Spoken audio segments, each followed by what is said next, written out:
Jo, čaute ľudia, teraz budem animácie točiť pardon, cez túto apku, lebo je tam biele pozadie a možno sa vám to bude ľúbiť viac než tie staré animácie. Uvidíme, že vlastne aké to bude, že či to bude mať viac lajkov alebo viac virálne to bude než tie minulé animácie, ale uvidíme, hej. Bože, prečo kreslím, ok, som to vymazala, hej. Blbnú mi hlasivky, takže ja sa ospravedlňujem, hej. A poďme na niečo takéto.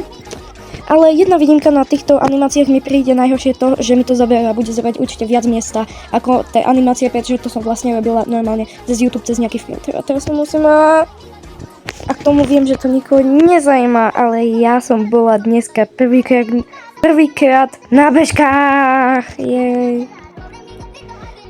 Ináč, kto chodí na lyže, alebo už tam niekedy bol, alebo vie o tom aspoň niečo, tak prosím, nech mi napíšete do komentárov, pretože ja idem na lyžiarsky vo februári a proste sa toho trocha bojím a prosím, napíšte mi do komentárov, že aké to je, ok?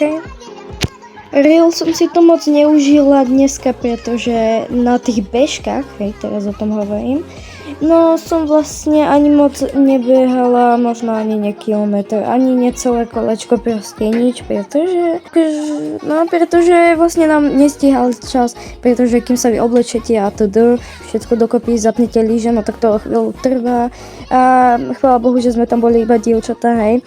Chalani nie sú zlí, hej, to nehovorím, len že sme tam boli iba dievčatá a proste a teda, hej. A som happy, pretože mi to jedno. Áno, je mi to jedno kvôli tomu, že proste ja sa toho také, že bojím, hej, a proste ma to moc nefascinuje a proste tam nechcem byť. Dúfam, že sa vám teraz moje animácie ľúbia lepšie a viac, teda fakt to dúfam, pretože akože nie je to zase taká námaha, hej, že niečo nakreslím, potom to vystrhnem, potom zase tam dám tu a teda, proste to vystrhám a teda a potom to vydám na YouTube. Je to niečo dlhšie, ale dá sa to, hej, tak čau. Ale dávaj odber, ak ho teda nemáš, tak cez.